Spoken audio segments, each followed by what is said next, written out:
হামাক্রান্ত শিশুদের চাপ এখনও রয়েছে রাজধানীর শিশু হাসপাতালে। দেশের বিভিন্ন জেলা থেকে সন্তানকে বাঁচাতে ছুটে আসছেন বাবা মা ও স্বজনরা। কেউ ময়মনসিংহ, কেউ বরিশাল থেকে। সবার শেষ ভরসা এখন ঢাকার এ হাসপাতাল।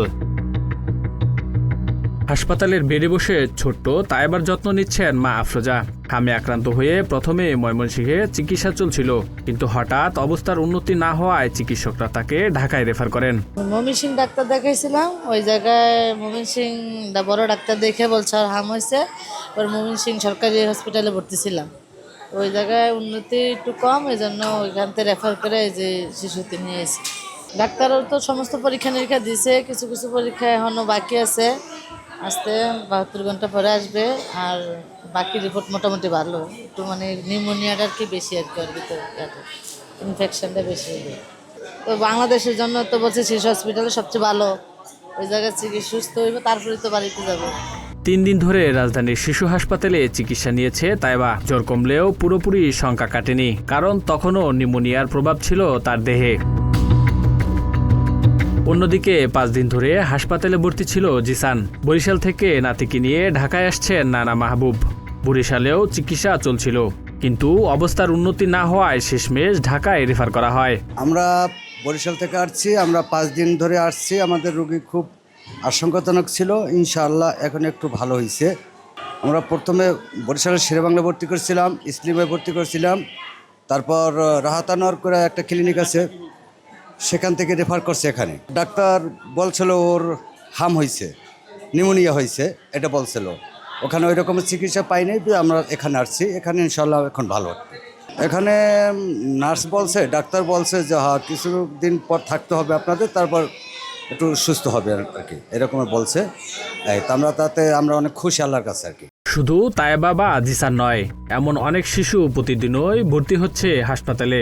এমন বাস্তবতায় চিকিৎসকরা বলছেন ঢাকার বাইরে আইসিইউ সুবিধা কম থাকায় অনেক রোগী ঢাকায় আসছে। তবে 1.5 মাস আগের তুলনায় এখন ভর্তির সংখ্যা কিছুটা কমেছে। তো ঢাকার বাইরে কিন্তু আইসিইউ ফ্যাসিলিটিস খুবই কম।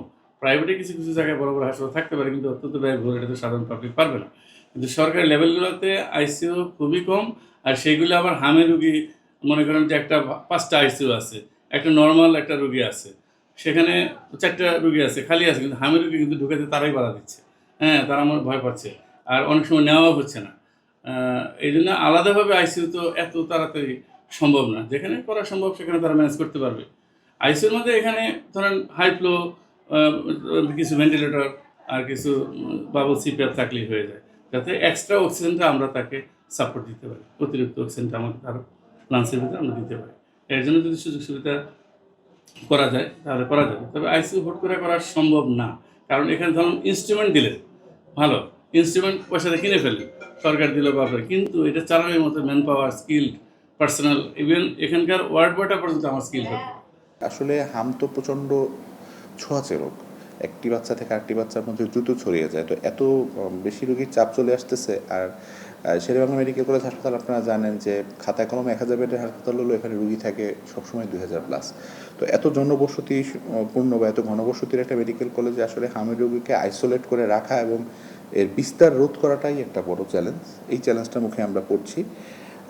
এছাড়া তেমন বড় কোনো চ্যালেঞ্জ নাই। রোগীর চাপ অনেক বেশি এবং সেই রোগীগুলোকে আলাদা করে আইসোলেশন নিশ্চিত করা এবং বিস্তার রোধ করাটাই হচ্ছে এই মুহূর্তে আমাদের জন্য সবচেয়ে বড় চ্যালেঞ্জ। দেশের বিভিন্ন প্রান্ত থেকে আসা এসব পরিবারের জন্য ঢাকার এই শিশু হাসপাতালই এখন শেষ আশ্রয়স্থল। হাম প্রতিরোধযোগ্য রোগ হলেও অবহেলা আর সচেতনতার অভাবে এখনও ঝুঁকিতে পড়ছে শিশুরা।